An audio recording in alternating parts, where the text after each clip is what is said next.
together. I don't know. Two peas in a pod. But are you aligned? Yeah, we are. But are you aligned is the question. I mean, Are we aligned? Oh. Well, I mean, as I said to the other table, it's not giving too much away. I mean, it's pretty obvious that there's something there. Yeah. And I think that's definitely going to develop. That's safe to say. yeah.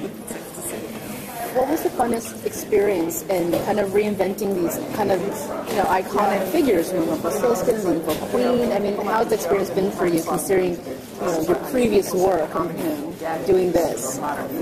It's been wonderful. It's been challenging.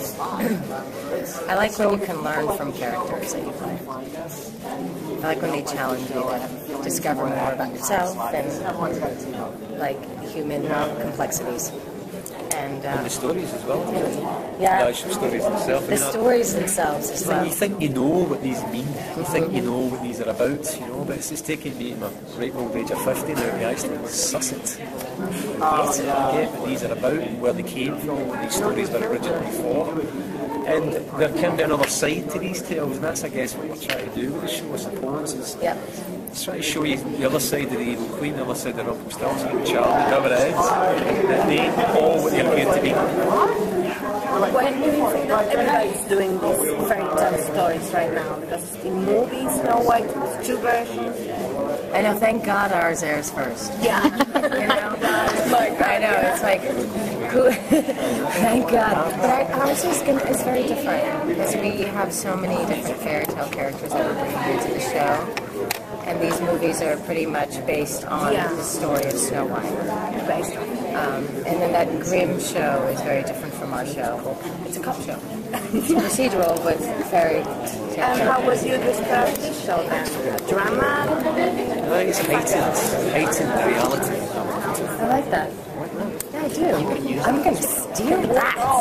It's a heightened reality. It is a heightened reality. It's a heightened awareness. One of the things that struck me about it when I read it, I was a bit concerned at first, thinking fairy tale land, colourful, blah blah, that's going to clash up against the real world, But of course, the real world is not quite real. There's all the characters certainly went playing gold as well. It's heightened. There's something not quite right there. It's not. Yes, it isn't. It ain't kitchen sink. It isn't going from fantasy to kitchen sink. I don't think it will work. It's going from fantasy to some kind of heightened reality. It's balanced. It's Really fun to play. yes, very fun. Kind of going back to the question that was asked about, playing certain characters, do you kind of feel like you have a challenge to play these characters that are so iconic in a fairy tale way, but you obviously are making them more modernized, or like you feel like you get caught in any traps of, is this recognizable? You know what? I think that we all did our homework in reading the stories initially, and then now we just do what we do best, which is, humanizing all these characters and bringing some honest truth to them. And yes, there is a foundation in our show, and it leads back to the original stories, but then I feel like our stories are so much more evolved. Snow White's a badass. She pulls out a sword on the Evil Queen. The Evil Queen finds humor in that. Rumpelstiltskin is the most dynamic Rumpelstiltskin I've ever seen. These characters are much more interesting than I think anyone has ever been. And that's to credit, Eddie and Adam and their vision. And I remember saying this once, that there is... when you watch these films of Snow White and the old animated movies, everything is very big and grand, but what they're struggling with are no different than what we struggle with. Vanity. Who's prettier than me? Love, betrayal, threats. All these things they're all very human. They say in creating good villains, you have to sort of empathize or understand the villain thinks they're good, or that their agenda is somehow better than what they're not being true evil. So, what do you think? How do you think that they approach living in the real world? Do you think they like it better than fairy tale land or whatever? Being in sort of placed into storybook land that made. I think they like living in the real world. I think it's much more challenging,